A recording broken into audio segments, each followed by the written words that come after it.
Studying ahead in year 12 literally saved my Atar, and I'm going to tell you how. Now, there's two main reasons why I studied ahead in year 12. First one was because of bad teachers, and that's always going to be the case. There's always going to be some good teachers. There's always going to be some bad teachers as well. So you have to make sure that you're not completely dependent on how your teacher is teaching. You have to go out there, learn for yourself. The second reason was because I needed to get ahead of whatever the class was doing. Even if the teacher was good, the class was going way too slow for someone who was trying to be ahead of the game and trying to have more time towards SACs and towards exam period to study as well. Now, I can already imagine people thinking, oh, you have to be super smart to get ahead. You have to have heaps of time, blah, blah, blah, this, that, all excuses. You can get ahead with the content if you really tried and really wanted to. You learn things on an everyday basis. You learn people's names, you learn what they like, you remember what people post on social media. So it's not a matter of memory. It's not a matter of brain capacity. It's a matter of desire to learn. It's a matter of desire to remember things, because people remember random things and the most stupidest shit, but they can't remember what they learned in class. And yeah, it's just like, it's not an insult to anyone. It's just because people simply do not understand how valuable that time is when you're learning. I will start the story of when I was in year 10. In year 10, I did math methods early. I somewhat snuck into the class. I wouldn't say I was very smart or anything, but my scores were okay and they were good enough to allow me to do math methods early, because my school had kind of a policy where you had to have a minimum threshold of scores to get into this math methods class in year 10, or to start unit 1, 2 in year 10. And yeah, I would say I was quantifiably the worst in the class, because we did the first 2 tests and the teacher, I'm not sure if this was on purpose or not, but the teacher would give back the scores in order of who got the highest and who got the lowest. And the reason why we were able to tell this is because there was 2 really smart people who were in our year level or in this class, and they would always get the test back first and second. And it was so random. It wasn't like alphabetical order or anything. These people just used to get the test back first and second all the time. So people knew, who was like the smartest people in the class. So yeah, you straight away knew that. We straight away knew that the scores were given back in order. And I swear the first 2 tests, I got it back last out of the class. I wouldn't say it was expected, but it was kind of a reality check that I wasn't as smart as I thought I was. Well, I didn't think I was smart anyway, but I thought, yeah, I'm in this class. I'm in the advanced mathematics class. I'll be able to do well. And yeah, compared to this class, I was pretty bad. So it was definitely like a culture shock straight away from unit 1, 2 that I had to kind of get ahead of what these people were doing. So I had to figure out ways myself of learning. And, my parents couldn't really afford a tutor for myself. Pretty much everything that I learned myself was either through the textbook or through free resources online. So wherever I could find free resources, I would use them. But if I could read the textbook early, like before the class did it, I would as well. So that's pretty much what I did. And when you split up these study methods, you actually get a lot of repetition of the same thing. And repetition causes memory. There's like a curve of forgetting. And essentially, the more times you focus on something or the more times you study something, the less percentage you forget and the higher percentage you remember. So essentially what I did was I increased the frequency at which I studied things. I read the textbook early. I read the online resources early. I watched videos on YouTube early. I tried the exercises as well. And this was all done before the class even happened. So before the class even happened, I studied the same thing 4 times. There was no chance I was forgetting it after learning the 5th time from my teacher. And my teacher was amazing as well. The teacher I had in year 10 for 1, 2 methods, she was really good as well. So learning from her was just another awesome perspective. And then you had the textbook perspective, you had the YouTube perspective. You're not only learning the same thing over and over, you're also learning it from different perspectives as well, which really helps. Now, there's no special trick to learning something early. You really just have to read it or watch it and pretty much just understand everything that it says. So for example, let's say if I was self-learning a linear modeling problem. So for linear modeling, you have y is equal to mx plus c as your formula.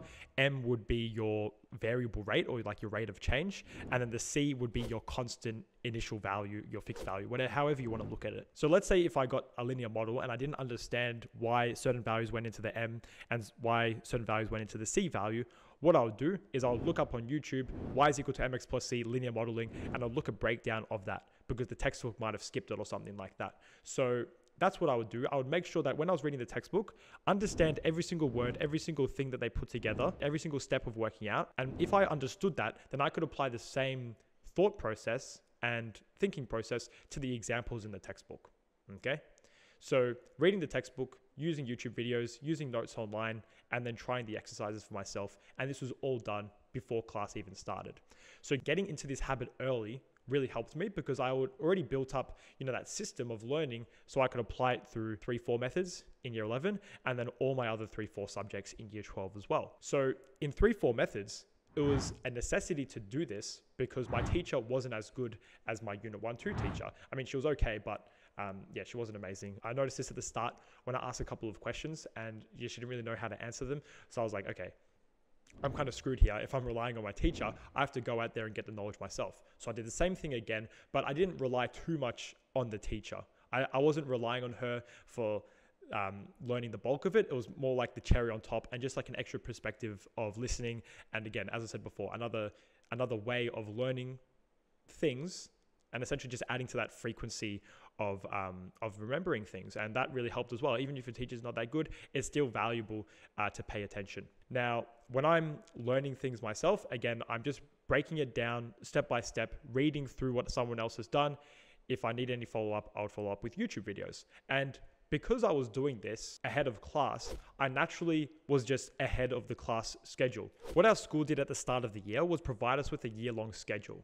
So what I did at the start of Unit 3-4 methods was I noted down what each of the topics were and what each of the exercises were, and essentially just like I had the dates next to the exercises. And I use it as a gauge to figure out how far ahead I have to be to stay ahead of the class. And my rule of thumb that I tell my students, and I pretty much tell anyone else that asks for advice, is when you're staying ahead of content, stay roughly 3 weeks ahead of the school content. Now, this was just through my own anecdotal experience, but when I stayed 3 weeks ahead, it was enough time ahead to leave me specific time to study for my SAC, and it gave me more time to prepare for my exams as well. But also, I didn't want to be too far ahead because I still listened to my teacher and I still wanted to use that as something that sparked my memory. And I just felt that any longer than 3 weeks, it was kind of out of my mind. So I didn't want to stay too far ahead, and I found that 3 weeks pretty much worked for me. Essentially just try it out and see what works for you. It's all about experimentation and seeing what works for yourself. So make sure that you're trying these things out and seeing, what works and what doesn't earlier in the year rather than later in the year where you don't really have much time to worry about these small things. But regardless, just be ahead of class, use the textbook to your advantage, and this will save you when you're going towards SACs as well, because now when you go up to a SAC, a school might only leave you a week to study for your SAC. So if you're 3 weeks ahead of content, you have an extra 3 weeks that you get to study for your SAC. I mean, who wouldn't want that? And whoever is doing that has the most advantage because they're specifically studying for their SAC. And this leads on to another point. When you prepare for a SAC, it's not just what you've done in class. You have to specifically prepare for the SAC, especially for a subject like VCE methods where, it's in the title, VCE mathematical methods. It's more about the method rather than answering the questions. And that's always going to be the case when you do a SAC. They care more about the application side of it rather than the textbook-esque exercises. And that's why you hear a lot of people saying VCE methods is harder than VCE Spec. And people might be thinking, oh, you're crazy. That's not actually the case. Well, that was my experience, and that was so many other people's experience because VCE Specialist Maths is pretty much just based on whatever's in the textbook. It doesn't go much further than that. The applications aren't going to get too crazy. But for methods, you see questions on the test that are really deep and understanding, and you have to, investigate more so than Spec, where it's just literally textbook questions from the extended response section of the textbook, which I'm not saying they're easy. I'm saying they're relatively easy compared to what the hardest questions in methods would be asking. Another thing I hear people say is the textbook is useless. No, the textbook is not useless. It is specifically made for the VCE curriculum. Every single textbook that you use and every single piece of material that you use is specifically made for Victoria. So all the content in the textbook is tested on your exam or your SAC, and it won't go beyond that level of theory. Why I want to specify it doesn't go beyond that level of theory is when people say, oh, the questions that were on the test were nothing like the textbook exercises, they're not meant to be. The exact questions in the exam or the questions in your SAC are meant to go beyond that and apply that knowledge that you learned through the examples or the theory in the textbook itself. So whenever you think that a question you shouldn't be able to answer, it's usually because it's more extended and goes beyond you have to think outside the box and extrapolate from what you've learned in the textbook, from what you've learned in class, from what you've learned in pracs or whatever subject you're talking about. I'm specifically thinking of chemistry here because a lot of people do complain about chemistry being beyond what you learn in the textbook. And that's because you use the same principles, but just apply it in a random context. And that's what applying or application is meant to be. You're applying theory in an unknown context, but you're still relying on the theory that you've learned from the textbook and you've learned from class and you've learned from your own experiences as well. As the textbook is specifically designed for the VC methods curriculum or any other VCE curriculum, it's the perfect gauge for seeing if you understand all of the theory or not. Now, I want to emphasize the word theory because it doesn't necessarily mean that you can do all of the application questions.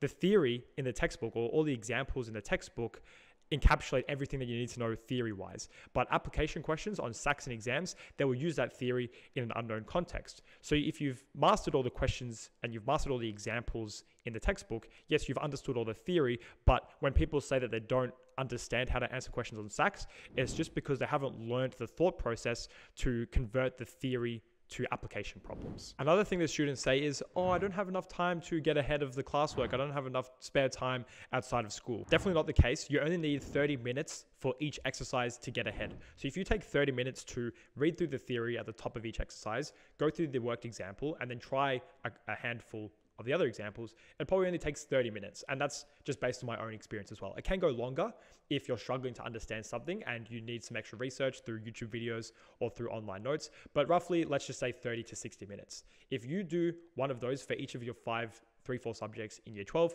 you need, 5 hours. It sounds like a lot each day, but if you want to be in the top, 1%, 5% or whatever, you need to be studying for that long at the least. But if you just spend all that time getting ahead, then you're ahead of the classwork. You can take it easier. Well, I wouldn't say take it easier, but you can have more flexibility around your SAC time to prepare specifically for the SAC. And as I said before, it's a whole nother skill in itself, converting the theory and being able to apply that to application questions. So you need more dedicated time specifically for that to be able to refine that skill as well.